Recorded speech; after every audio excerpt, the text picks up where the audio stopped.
உறவுகளால் நான், உறவுகளுக்காக நான். உங்கள் சிபி நவீன். அனைவருக்கும் இனிய காலை வணக்கம். இது உங்கள் காலை குரல். உலகத்தில் நீங்கள் எங்கே இருந்தாலும் காலை 6 மணிக்கு தமிழ்நாட்டு அரசியலில் நேற்றைய தினம் என்னெல்லாம் நடந்தது அப்படின்றது இந்த ஒரு வீடியோவில் நீங்கள் அழகாக ஒரு 10 நிமிஷத்துக்கு 12 நிமிஷம் நீங்கள் தெரிஞ்சுக்கலாம், இல்லை 15 மினிட்ஸ் மேக்ஸிமம். ஸோ இந்த எபிசோடை டெய்லி காலை மிஸ் பண்ணாதீங்க. இதை நீங்கள் மிஸ் பண்ணாமல் இருக்கணும் அப்படின்னா ஒரே ஒரு விஷயம் தான் நான் எப்போவுமே உறவுகள்கிட்ட கேட்குறது தான், மறக்காமல் சப்ஸ்கிரைப் பண்ணுங்கள், பெல் ஐக்கானை ப்ரெஸ் பண்ணுங்கள். அப்போ தான் நான் போடுற வீடியோ உங்களை சேர்ந்து அடையும் அப்படின்றத நான் ஒரே ஒரு வேண்டுகோள். ரொம்ப நேரம் உங்கள் நேரத்தை வீணடிக்காமல் ஸ்ட்ரெயிட்டாக சப்ஜெக்டுக்குள்ளே போயிடுற உறவுகளே. முதல் கட்டமாக கோட்டையில் வைகோ, அறிவாலயத்தில் நடுக்கம் அப்படின்றது தான். கோட்டையிலையும் பனையூர்லேயும் இன்றைக்கி அப்படி என்ன தான் நடந்துச்சு? அதாவது அறிவாலயத்துக்குள்ளே ஏன் திடீர்னு எல்லாரும் நகத்தை கடிக்க ஆரம்பிச்சிருக்காங்கன்னு தான் இப்போ நம்ம பார்க்க போகிற முறைகளே வாங்க பார்க்கலாம். அதாவது செய்தி என்னன்னு கேட்டிங்கன்னா, மதிமுகவுடைய பொதுச் செயலாளர் வைகோ இன்றைக்கி திடீர்னு கோட்டைக்கு போய் பார்த்தீங்கன்னா சிஎம் விஜயில் சந்தித்து பேசியிருக்காப்புல. ஸோ திமுக கூட்டணியில் மதிமுகவை ரொம்பவே ஓரம் கட்டுறாங்க அப்படின்றது தான் உண்மை. துரை வைகோவுக்கு உரிய அங்கீகாரம் கொடுக்கல அப்படின்ற ஒரு டாக் ஓடிட்டு இருந்த நிலையில் பார்த்தீங்கன்னா, இந்த திடீர் சந்திப்பு இப்போது அறிவாலயத்தில் டோட்டலாகவே அலற வச்சிருக்க உறவுகளே. அலருங்கடா நீங்கள், அப்படியே அலருங்கடா நீங்கள். டெய்லி அழுதுகிட்டே இருக்கணும், அகீஸ் மாற்றிக்கிட்டே இருக்கணுன்றது தான் மக்கள் விரும்புகிறாங்க. பண்ண பாவம் அப்படி இதெல்லாம் பத்தாதுன்ற நான். ஸோ இங்கே பார்த்தீங்கன்னா, நாங்கள் வைக்கிறது தான் சட்டம்னு நினச்சிக்கிட்டு இருந்தவங்களுக்கு வைகோ இன்னைக்கு கொடுத்தது சும்மா மரண அடி. மக்களே, கூட்டணி கட்சிகளுக்கு நீங்கள் போடுற சீட் பிச்சையை வாங்கிக்கிட்டு உங்கள்கிட்ட பார்த்தீங்கன்னா அடிமையாக இருக்க எங்களுக்கு எந்த அவசியமும் இல்லை தம்பி. எங்களுக்கு அடுத்த ஆப்ஷன் இங்கே கம்பீரமாக இருக்குன்னு ஓப்பனாக காட்டிட்டார். பனையூரில் இப்போவே பார்த்தீங்கன்னா போஸ்டர்லாம் அடிக்க ரெடி ஆகிட்டாங்க. இனிமேல் இந்த ஆட்டம் இன்னும் சூடேறும் பார்த்துக்கோங்க. இதுதான் உண்மை. ஸோ யாருமே திமுக இருக்க போகிறது கிடையாது.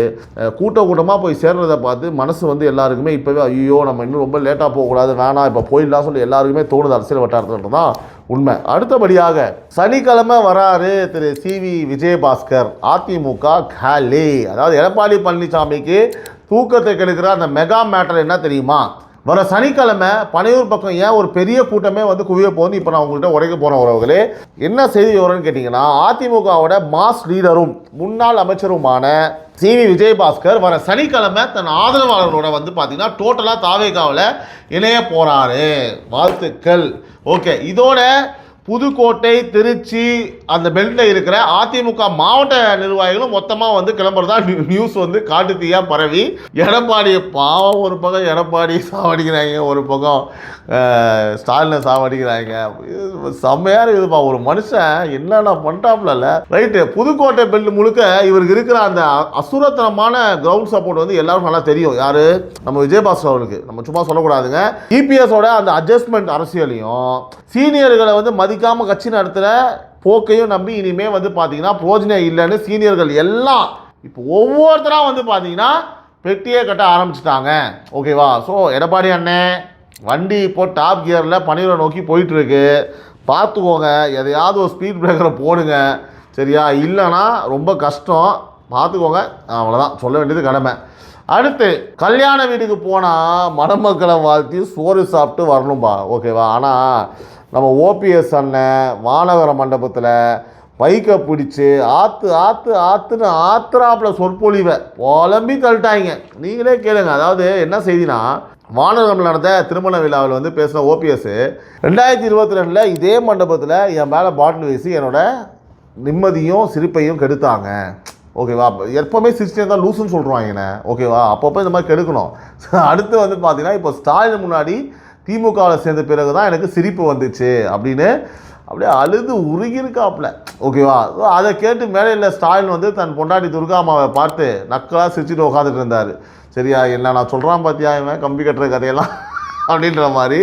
ஸோ என்ன கொடுமை சொல்கிறேன் இது. அதாவது இத்தனை வருஷமாக தமிழ்நாட்டோட முதலமைச்சராக இருந்த ஒரு மனுஷன் தன் மானத்தை எல்லாம் தூக்கி போட்டுட்டு இப்படி போய் மேடைக்கு மேடை ஒப்பாரி வச்சு ஜால்ராலாம் அடிச்சுக்கிட்டு இந்த பழைய பாணி அடிமை அரசியலை எல்லாம் இப்போ இருக்கிற புது தலைமுறை இளைஞர்கள்லாம் பார்த்திங்கன்னா காரி துப்புறாங்கண்ணே. ஓபிஎஸ் அண்ணன், உங்கள் சிரிப்பு திரும்ப வந்ததோ இல்லையோ, உங்கள் மக்கள் உங்களை பார்த்து நல்லா சிரிச்சிட்ருக்காங்கண்ணே, புரிஞ்சுக்கோங்க. சரியா? என்னத்த உங்கள் அம்மா அதாவது அம்மாலாம் உங்களை அடையாளம் காமிச்சு ஒரு எவ்வளோ பெரிய ஒரு அந்தஸ்தை கொடுத்தாங்க, இப்படி அசிங்கப்படுத்துறீங்க. ரைட். அடுத்து நேற்று தாவேக அரசு வெளியிட்ட அந்த வெள்ளை அறிக்கையை பார்த்துட்டு இன்றைக்கி முன்னாள் நிதியமைச்சர் தங்கம் தென்னரசு அறிவாலயத்தில் மைக் முன்னாடி வந்து என்ன சவால் விட்டுருக்காருன்னு தெரியுமா? அவரை நீ காலைல இன்னைக்கு காலை பாருங்க, நேற்று மதியானம் 12 மணிக்கு போட்ட வீடியோவில் வச்சு திராணி இருந்தால் சொல்லுங்கடா, பேசுங்கடா பார்க்கலாம், பதில் கொடுனாலே சொன்னது கேட்டுருச்சா என்ன பார்த்துட்டானா என்னன்னு தெரில. பரவாயில்ல, இன்றைக்கே வந்து ஏதோ ஒரு சொல்லியிருக்காப்புல, என்ன உருட்டிருக்காங்கன்றதான் நம்ம பார்க்கணும். அண்ணா அறிவாலயத்து மைக்கு முன்னாடி வந்து பேசின தங்கம் தென்னரசு, தாவேக அரசு கடனை குறைச்சி காட்டுனா என் எம்எல்ஏ பதவியையும் கட்சி பதவியையும் இப்போவே வந்து ராஜினாமா செய்ய தயார்னு சவால் விட்டுருக்காப்புல. எத்தனை சவால் ராடி? ஒருத்தருனா ஒரு பக்கம் மீசி ஏற்றுக்குன்னா அவர் சவால் விட்றாப்புல. அதுக்கு நம்ம நண்பர் லைலாமெல்லாம் சொல்கிறாப்புல, நீ ஒரு பக்கம் மீசி ஏற்ற அசிங்கமாக இருப்ப, 2 பக்கமும் சேர்த்து அப்படி கலாயிறாப்புல. எல்லாம் எவ்வளோ சவால், எல்லாத்தையும் முறியடிச்சு தானே இந்த இடத்துல வந்து உட்காந்துருக்காங்க. சரி, ஓகே. நேற்று தாவேக அரசு விட்ட 13.18 லட்சம் கோடி வெள்ளை அறிக்கை கொடுத்த ஷாக்கில் தான் வந்து இவர் இப்படி பேசியிருக்காரு. அண்ணன் தங்கம் தென்னரசு, என் தங்கமே அப்படின்ற மாதிரி இவ்வளோ பெரிய சபதமா? சரி, ரைட், ஓகே. ஏங்க நான் என்ன கேட்குறேன், நீங்கள் 5 வருஷம் பவரில் இருக்கும்போது செய்யாத நிதி மேலாண்மையாக இவங்க ஆட்சிக்கு வந்து ஒரே மாதத்தில் செஞ்சு காட்டணும்னு கண்டிஷன் போடுறீங்க. ஏதாவது ஒரு கிரெயின் இருக்கா? வடிவில் சொல்கிற மாதிரி கிரெயின்ரா, எல்லாம் கிரெயின் அப்படின்னு வரல. ஸோ வெள்ளை அறிக்கையில் உங்கள் சோஃபா மாடல் நிதி லட்சணம் அம்பலமான உடனே பதட்டத்தில் என்ன வந்து பார்த்தீங்க அப்படின்னா பேசுறதுன்னு தெரியாமல் சவால் விடுறீங்க. சோஷியல் மீடியாவில் வந்து பார்த்தீங்கன்னா நெட்டிசன்லாம் இப்போ உங்களை வச்சு செம்மையாக மீம்ஸ் போட்டு கலாய்கிறாங்கண்ணே, தெரியுமா தெரியாதா? ஒரே சோஃபா, நீங்கள் உங்கள் ஆள் வந்து சோஃபானார், இப்போ உங்கள் சோஃபாவில் வந்து 6 பேர் உட்கார்ற மாதிரி சோஃபாவில் அந்த பக்கம் ஒருத்தங்க உட்காந்து வச்சு செய்கிறாங்க. அதாவது நீங்கள் கொடுத்த அறிக்கையை பற்றி உறவுகளே நம்ம என்ன பண்ணுறோம் அப்படின்னா அலசி ஆராய்ஞ்சு நம்மளோட அரசியல் மேடை நிகழ்ச்சியில் வச்சு செஞ்சுருவோம், பேசிடுவோம். இதை பற்றி நம்ம டீப்பாக பேசுகிறோம். நம்ம அடுத்த சப்ஜெக்டுக்கு போகலாம். அதிமுகவில் இருக்கிற மிச்ச சொச்ச விக்கெட்டுகளுக்கும் இப்போது ஆப்பு ரெடி ஆகிடுச்சுப்பா அப்படின்ற மாதிரி சபாநாயகர்கிட்ட இருந்து நோட்டீஸ் வந்த உடனே அவங்க என்ன பண்ணியிருக்காங்கன்னு நம்ம பார்க்க போகிறோம். செய்தியோட விவரம் என்னன்னு கேட்டிங்கன்னா, கொரோனாவோட பேச்சை கேட்காம விப்பை மீறின அந்த 4 முன்னாள் அதிமுக எம்எல்ஏக்களான ஜெயக்குமார், மரகதம், சத்யபாமா, இசக்கி சுப்பையா 4 பேருக்கும் சபாநாயகர் ஜெயஸ்ரீ பிரபாகரன் அவர்கள் வந்து தகுதி நீக்க நோட்டீஸ் வந்து அனுப்பியிருந்தாருப்பா. சரிங்களா? அதுக்கு இவங்க 4 பேரும் இன்னைக்கு பதறி அடிச்சுக்கிட்டு விளக்கம் கடிதம் வந்து கொடுத்துருக்காங்க. ஸோ விளக்கம் கொடுத்து இப்போ என்னப்பா பண்ண போகிறீங்க? அதிமுகவில் இருந்தால் ஃப்யூச்சரே இல்லைன்றது தான் இன்றைக்கி நிலைமை. ஸோ தேர்தலில் டெபாசிட் கூட தேராதுன்னு அவங்களுக்கே நல்லா தெரிஞ்சு போச்சு, நல்லா புரிஞ்சுக்கணும். அதுதான் விப்பெல்லாம் தூக்கி ஓட்டுட்டு விப்பாது கப்பாவது போட அப்படின்னு சொல்லிட்டு போட்டு தனியாக சுற்றுறாங்க. இந்த 4 பேரும் சபாநாயகர்கிட்ட விளக்கம் கொடுத்துட்டு அப்படியே நேராக பன்னீர் பக்கம் மஞ்சள் சிவப்பு கொடியை ஏந்திக்கிட்டு ஓடி வந்தாலும் ஆச்சரியப்படுறதுக்கு இல்லை மக்களே. ஓகேவா? ஸோ அடுத்து செய்தி வந்து பார்த்தீங்கன்னா, கோர்ட்டுக்கு போய் தடையை வாங்கி அப்படியே தேர்தலை தள்ளி போட்டுட்டு தப்பிச்சலாம்னு சொல்லி கணக்கை போட்டாங்கப்பா. ஆனால் இன்னைக்கு சென்னை ஹைகோர்ட் கொடுத்த அதிரடி தீர்ப்பு என்ன தெரியுமா? தமிழகத்தில் காலியாக உள்ள 4 சட்டமன்ற தொகுதிகளுக்கு இடைத்தேர்தல் நடத்துறதுக்காக தடை விதிக்க கோரி தொடரப்பட்ட வழக்கை வந்து பார்த்தா சென்னை உயர்நீதிமன்றம் இன்னைக்கு அதிரடியாக வந்து தள்ளுபடி செஞ்சுருக்காங்கப்பா. மேலும் இதுக்கு முறையான விளக்கம் கொடுக்கணும்னு சபாநாயகர் ஜெயஸ்ரீ பிரபாகருக்கும் நீதிமன்றம் உத்தரவு போட்டிருக்கு. அதாவது மக்கள் முன்னாடி வந்து கிரவுண்டில் ஓட்டு கேட்குறதுக்கு பயந்துட்டு, சரியா, கோர்ட் வாசல்ன்றவங்களுக்கு இது சம்மட்டி அடி ஆக்சுவலி. ஸோ தொகுதி பக்கம் போனால் மக்கள் வெள்ளை அறிக்கையை வச்சு நிதி நிலைமை பற்றி கேள்வி கேட்பாங்கன்னு பயந்து நடுங்குறாங்க. சரியா? இனிமே ஓடி ஒளிஞ்சு விளையாட முடியாது பாஸ், அதை நீங்கள் புரிஞ்சுக்கணும். கிரவுண்டில் வந்து நின்று தான் ஆகணும், பார்த்துக்கோங்க. இந்த மாதிரி வந்து உருட்டுறது, கேத்த போடுறது உங்களை மக்கள் அவாய்ட் பண்ணிட்டாங்க, சிம்பிளி அவாய்ட் பண்ணிட்டாங்க. உங்களை வந்து பார்த்தீங்கன்னா கழுவி விட்டு தொடப்பத்தை வச்சு அப்படி ஓரம் கட்டிட்டாங்க அப்படின்னு நான் சொல்லலை. மக்களோட முடிவு அப்படி இருக்குது, மக்கள் கிரவுண்டில் அப்படி பேசுகிறாங்க. அதுதான் அவங்ககிட்ட மக்களோட வாயாக மவுத் பீஸாக அவங்ககிட்ட பேசிகிட்டு இருக்கேன்.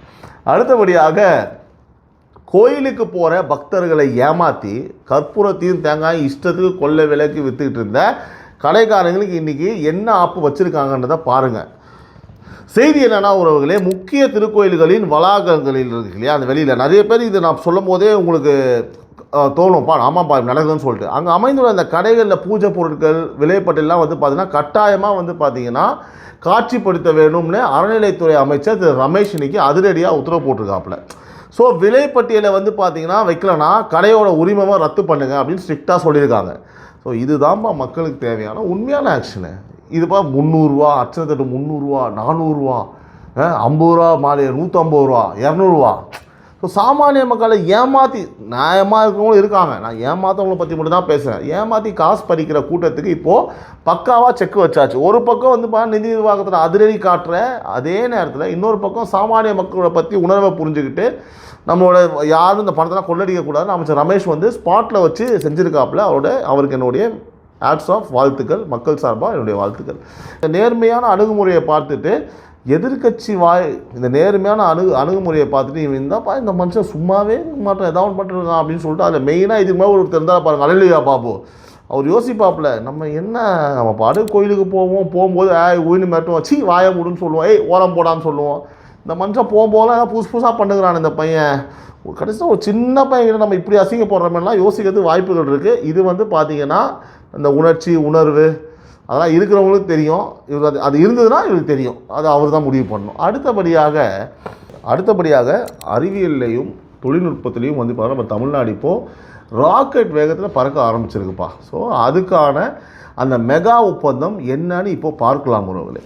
செய்தி என்னென்னா இந்த விண்வெளி வாகனங்களுக்கான காமன் டெக்னிக்கல் ஃபெசிலிட்டி மையத்தை தூத்துக்குடி அள்ளிக்குளம் சிப்காட் வளாகத்தில் வந்து அமைக்கிறதுக்காக தமிழக அரசு மத்திய அரசின் இன்ஸ்பேஸ் அமைப்பும், அதாவது மத்திய அரசோட இன்ஸ்பேஸ் அமைப்பும் இன்றைக்கி 100 கோடி மதிப்பில் புதிய ஒப்பந்தத்தை வந்து போட்டிருக்காங்கப்பா. அதாவது குலசேகரப்பட்டினம் ராக்கெட் ஏவுதளத்திற்கு இது மிகப்பெரிய ஒரு பலம்.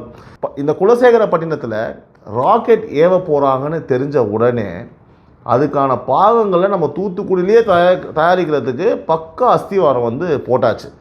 சர்வதேச விண்வெளி மார்க்கெட்டில் அமெரிக்கா சீனாவுக்கு அப்புறம் உறவுகளே நம்ம தூத்துக்குடியோட பேர் தான் டாப்பில் நிற்க போகுது அப்படின்றதுக்கு இது ஒரு ஸ்டார்டிங் பாயிண்ட். உலகமே வியந்து பார்க்குற அளவுக்கு தமிழ்நாட்டை அடுத்த லெவலுக்கு கொண்டு போகிற இந்த தொலைநோக்கு பார்வை அதை பார்த்துட்டு எப்பவும் போல் எதிர்கட்சிகள்லாம் வந்து இதை பார்த்துக்கிட்டு என்னடா இது அப்படின்னு பொறாமப்பட தான் செய்வாங்க, கடுப்பாக தான் செய்வாங்க. இதுக்கு ஏதாவது ஒரு விஷயத்தை எடுத்துகிட்டு வருவாங்க, நெகட்டிவாக ஒரு ஆஸ்பெக்ட் எடுத்துகிட்டு வருவாங்க. அதை நம்ம அவாய்ட் பண்ணி தான் ஆகணும். அடுத்தபடியாக தமிழ்நாட்டோட முக்கியமான ஒரு அதிகாரி, ஒரு துறையோட டிஜிபி, ஓகேவா, அவர் யாருன்னா நம்ம சங்கர் ஜிவா. நான் சொன்னேன் இன்றைக்கி திடீர்னு அவர் ராஜினாமா வந்து பண்ணியிருக்காரு அவரோட பதவியை. அதுக்கான கடிதத்தையும் வந்து பார்த்தா அரசிடம் வந்து சமர்ப்பிச்சிருக்காரு. புதிய அரசு பொறுப்பேற்றதுலேருந்து இந்த சட்டம் ஒழுங்கு நிர்வாகத்தில் சில விஷயங்களை வந்து கருத்து வேறுபாடு இருந்ததாக சொல்லப்பட்ட நிலையில் இந்த முடிவு வந்து பார்த்தீங்கன்னா வெளியாகி இருக்கு அப்படின்னு ஒரு தகவல். மேபி வந்து பார்த்தீங்கன்னா அவர் வந்து இந்த ஃபயர் டிபார்ட்மெண்ட் தீயணைப்பு துறையில் வந்து பார்த்தீங்கன்னா ஒரு போஸ்டிங்கில் இருக்கார் இல்லையா, அவர் வந்து ஒரு கரெக்டாக யூஸ் பண்ணல அப்படின்னு ஏதாவது ஒரு கருத்து வேறுபாடு இருக்கலாம். என்னென்னா இவங்கெல்லாம் தூக்கி போட்டாங்க, நம்மளை இந்த மாதிரி உட்கார வச்சிருக்காங்கன்னு சொல்லி இருக்கலாம். ஒரு சீனியர் அதிகாரி இப்போ திடீர் ராஜினாமா பண்ணுறாருன்னா அதுக்கு பின்னாடி இருக்கிற அந்த உள்வட்டார அரசியல் ப்ரெஷர் என்னன்னு மக்களுக்கு நல்லாவே புரியும். ஆனால் தப்பு பண்ணுனா அது யாராக இருந்தாலும் விட மாட்டோம். அட்ஜஸ்ட்மெண்ட் வேலை இங்கே நடக்காதுன்னு வந்து சிஎம் சார் சொல்லிட்டாப்புல. ஸோ இனிமேல் வந்து பார்த்திங்கன்னா போலீஸ் டிபார்ட்மெண்ட்டில் அதிரடி மாற்றம் நடக்க போகுது. இப்படி தான் தூக்கி அந்த பக்கம் இந்த பக்கம் அடிப்பாங்க. திமுகவுக்கு சொம்படித்த பல பேருக்கு இந்த மாதிரி விஷயங்கள் இருக்குது. சொம்படித்தவங்களுக்கு மட்டும்தான் பேசுகிறேன், அவங்களுக்கு மட்டும் தான் உறுத்தணும். நிறைய ஆஃபீஸர்ஸ், பியூட்டிஃபுல் ஆஃபீஸர்ஸ்லாம் இருக்காங்க, அவங்களுக்கு என்னோட ஹேட்ஸ் ஆஃப்.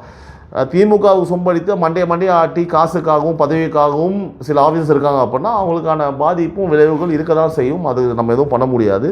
ஸோ உறவுகளே, நேற்றைய தினம் தமிழ்நாட்டில் நடந்த முக்கிய அரசியல் நிகழ்வுகள் மற்றும் முக்கிய செய்திகள் இது மட்டும்தான். தினமும் காலை 6 மணிக்கு காலை குரல் நிகழ்ச்சியில் நான் உங்கள் சிபி நவீன் எந்த பக்கமும் சாயாமல் அனைத்து செய்திகளையும் கரெக்டாக எடுத்து வந்து அவங்க கூட சேர்க்குறேன்னு நம்புகிறேன்.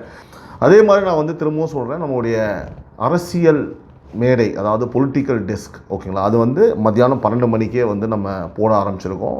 நேற்று எல்லாருமே வந்து நிறைய பேர் ஈவினிங் வந்து எனக்கு சொன்னாங்க, ஈவினிங்கே போட்டுடுறீங்க, ரொம்ப லேட் நைட் 8 மணி 9 மணிக்கு போடுறீங்க அப்படின்னு சொன்னாங்க. அதனால் அதை வந்து நம்ம மத்தியானம் 12 மணிக்கு போட்டோம். அதுக்கான ரெஸ்பான்ஸ் சூப்பராக இருந்தது. எல்லாருமே பார்த்து என்ஜாய் பண்ணாங்க. நிறையா கமெண்ட்ஸ் இருந்தது. ரொம்ப ரொம்ப நன்றி.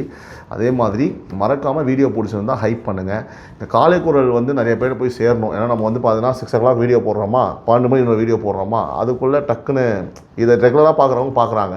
ஸோ இந்த வீடியோ ஹைப் பண்ணுங்கள். ஹைப் பண்ணும்போது அது கொஞ்சம் அடுத்தடுத்து போகும். இதை ரெகுலராக பார்க்க ஆரம்பிப்பாங்க. ஒரு 10-15 மினிட்ஸ்க்குள்ளே எல்லாத்தையும் டக்குன்னு பார்க்குறதுக்கான விஷயமும் அவங்களுக்கு கிடைக்கும்.